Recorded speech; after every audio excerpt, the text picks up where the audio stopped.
You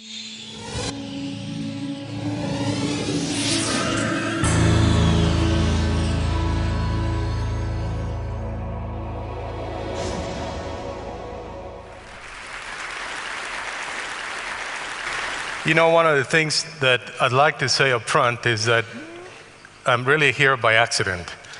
And what I mean, not at TED, that I'm at this point in my life, truly, by a set of circumstances that I would truly consider an accident. But what I'd like to talk to you about today is perhaps a way in which we could use technology to make those accidents happen often. Because I really think when I look back at how I actually ended up in this accident, technology played a big role in that. So what I'd like to do today is tell you a little bit about myself, because I'd like to put in context what I'm going to tell you. And I think you will see why the two greatest passions in my life today are children and education. And once I put that in context, I'd like to tell you a little about technology, why I believe technology is a tremendous enabler, a very powerful tool to help address some of these challenges. Then about the initiative that Chris mentioned that we decided to launch at AMD that we call 50 by 15. And then I'll come back to the beginning and tell you a little bit more, hopefully convince you that I believe that in today's world, it is really important for business leaders not only to have an idea of what their business is all about, but to have a passion for something that is meaningful. So with that in mind, first of all, let me tell you, I'm one of 5 children. I'm the oldest. The other 4 are women. So I grew up in a family of women. I learned a lot about how to deal with that part of the world.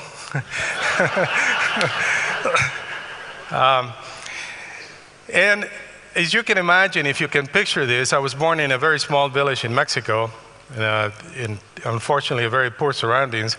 And my parents did not have a college education, but I was fortunate to be able to have one, and so were my 4 sisters. That kind of tells you a little bit of an idea of the emphasis that my parents placed on education.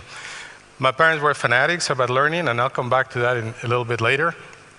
But one of the things that exposed me early to learning, and a tremendous curiosity that was instilled in me as a child, was through a technology which is in the screen. It's a Victrola. My father found that in a junkyard and was able to repair it and make it work. And somehow, to this day, I frankly don't know how he was so aware of what was going on in the world. But by inviting me to sit down with him when I was only a few years old and playing records in this Victrola about Mozart, and he would tell me how Mozart was the most romantic of all the classic composers ever, and how Claro de Luna, which was one of his favorites, was a real exposure to me to classical music. He explained to me about Johann Strauss and how he created the waltzes that became so famous in the world, and would tell me a little bit about history too, when he played the 1812 overture by Tchaikovsky in this little Victrola. And he would tell me about Russia and all the things that were happening in Russia at those times, and why this music in some way represented a little bit of that history. And even as a child, he was able to instill in me a lot of curiosity. And perhaps to you, this product may not look like a high-tech, but if you can imagine the time when this occurred, who was in the mid-40s, this was really, in his view, a pretty piece of high-tech.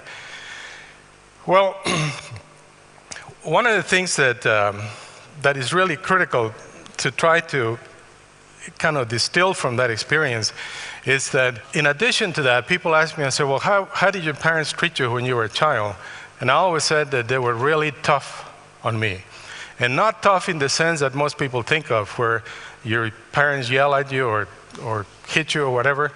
They were tough in the sense that as I grew up, both my mother and father would always say to me, it's really important that you always remember 2 things. First of all, when you go to bed at night, you got to look back on the day and make sure that you felt the day was a day in which you contributed something and that you did everything you could to do it the best way you could. And the second thing they said, and we trust you that no matter where you are or where you go, you will always do the right thing. Now, I don't know how many of you have ever done that with your kids, but if you do, please trust me, is the most pressure you can put on a child to say, we trust you that you will always do the right thing. When I was out with my friends drinking beer, I always was very aware of those words and very careful. One of the things that has happened with technology is that it can only be helpful if it is useful, of course, but it can only be helpful too if it's accessible, and it can only be helpful if it's affordable. And in today's world, being useful, affordable, and accessible is not necessarily what happens in a lot of the technology that is done today. So one of our passions in our company, and one of my personal passions, is to be able to really work hard at making the technology useful, accessible, and affordable. And to me, that is very, very critical. Now, technology has changed a lot since the Victrola days. You know, we now have, of course, incredibly powerful computers. A tremendous thing that people refer to as a killer app is called the internet. Although, frankly speaking, we don't believe the internet is a killer app. What we believe is that the internet, frankly, is a connection of people and ideas. The internet happens to be just the medium in which those people and ideas get connected. And the power of connecting people and ideas can be pretty awesome. And so we believe that through all the changes that have occurred, that we're faced today with a tremendous opportunity if we can connect people and ideas more intensely. And although you've seen a plethora and a myriad of products that have come to the market today, the key to me is how many of these products are able to provide people connectivity in a useful way, accessibility, easy manner, and also affordability, that it can be, regardless of the economic status that a person could have, that they could have the opportunity to afford this technology. So when you look at that, we said, well, we would like to then enable that a little bit. We would like to create an initiative. And a couple of years ago at EMD, we came up with this idea of saying, what if we create this initiative we call 50 by 15, where we are going to aim that by the year 2015, half of the world will be connected to the internet, so that people and ideas can get connected. We knew we couldn't do it by ourselves, and by no means did we ever intend to imply that we at AMD could do it alone. We always felt that this was something that could be done through partnerships with governments, industry, educational institutions, a myriad of other companies, and frankly, even competitors. So it is really a rather lofty initiative, if you want to think that way, but we felt that we had to put a real stake up in the years ahead that was bold enough and courageous enough that would force us all to think of ways to do things differently. And I'll come back to that in a minute, because I think the results so far have been remarkable, and can only anticipate and get real excited about what I think is going to happen in the next 8 years while we get to the 20 by 15 initiative. Where are we today? That's year by year. This comes from our friends at gapminder.com. Those of you who have ever looked at that website, you should look at it. It's really impressive. And you can see how the internet penetration has changed over the years. And so when we give ourselves a scorecard to say, well, where are we relative to our goal towards 2015, the thing that comes apparent is three pieces. One is the Western world, defined mostly by Western Europe and the United States, has made an awful lot of progress. The connectivity in these parts of the world are really, truly phenomenal, and it continues to increase. As a matter of fact, we think reaching 100% is very doable, even before the 2015 timeframe. In other parts of emerging countries, such as India and China, the progress has been good, has been solid, has been good. But in places that are not as developed, places like Africa, Latin America, and other places in the world, the progress has been rather slow. As a matter of fact, I was just recently visiting South Africa and had the opportunity to have a discussion with President Mbeki. And one of the things that we talked about is, what is it that's keeping this connectivity goal from moving ahead faster? And one of the reasons is, in South Africa, it costs $100 a month to have a broadband connectivity. It is impossible, even in the United States, for that cost to be able to enable the connectivity that we're all trying to reach. So we talked about ways in which perhaps one could partner to be able to bring the cost of this technology down. So when you look at this chart, you look at the very last, it's a logarithmic chart on the horizontal scale, you look at the very end, we got quite a long ways to go to get to the 2015 goal of 50%. But we're excited in our company, we're motivated, we really think it's a phenomenal driver of things to force us to do things differently, and we look forward to being able to actually working with so many partners around the world to be able to reach that goal. Now, one of the things that I'd like to explain by 50 by 15, which I believe is really critical, is that it is not a charity. It is actually a business venture. Let's take a small segment of this unconnected world and call it the education market. When you look at elementary school children, we have hundreds and hundreds of millions of children around the world that could benefit tremendously from being able to be connected to the internet. Therefore, when we see that, we see an opportunity to have a business that addresses the need of that segment. And when we embarked on this initiative from the very beginning, we said it very clearly, this is not a charity. This is really a business venture, one that addresses a very challenging segment of the market. Because what we have learned in the last 2 years is that this segment of the market, whether it's education or underdeveloped nations, either way, is a segment that demands incredibly high quality, incredibly high reliability, tremendous low cost and access, and a lot of challenges that, frankly, without actually doing it, it would be very difficult to understand, and I'll explain that in just a minute. It is an initiative that is focused on simple, accessible, and human-centric solutions. What do we mean by that is that, you know, frankly, the PC was invented in 1980, roughly speaking, more or less, and for 20-odd so years, it hasn't changed. It is still, in most places, a gray or black box, and it looks the same, and frankly, and I know that sometimes I offend some of my customers when I say this, but I truly mean it. If you could take the name of the computer off the top of it, it would be very difficult to judge who made it, because they're all highly commoditized, but they're all different. So there has not been a human-centric approach to addressing this segment of the market. So we really believe it is critical to think of it. It reminded me a lot of the talk we heard this morning about this operating room machinery that was designed specifically for Africa. We're talking about something very similar here.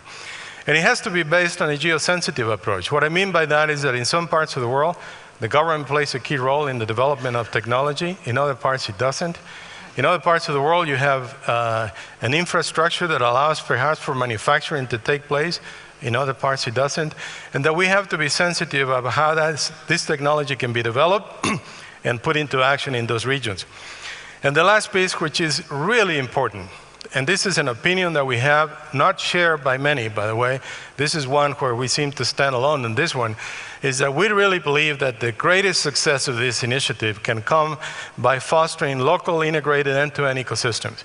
What I mean by that, and let me use as example the country of South Africa, because I was just there, therefore I'm a little bit familiar with some of the challenges they have. It's a country of 45 million people. It's an economy that's emerging. It's beginning to grow up tremendously. They have an objective to lowering the cost of connectivity. They have a computer company that makes computers in South Africa. They're developing a software training environment in the universities.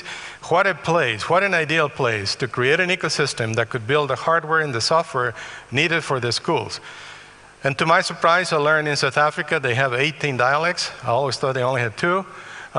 English and Afrikaans, but it turns out they have 18 dialects. And to be able to meet the needs of this rather complex educational system, it could only be done from inside.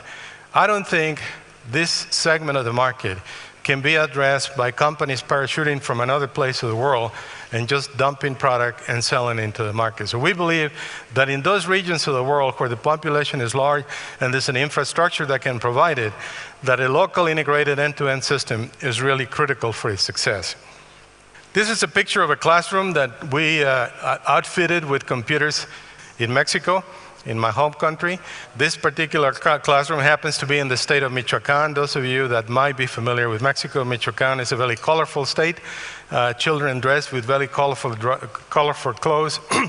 And it is incredible to see the power that this has in the hands of kids in a computer.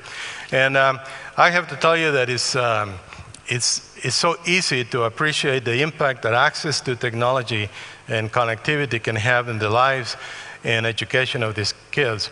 We just recently opened a learning laboratory in a school in the West Cape in South Africa, in a school that's called Nelson Mandela School.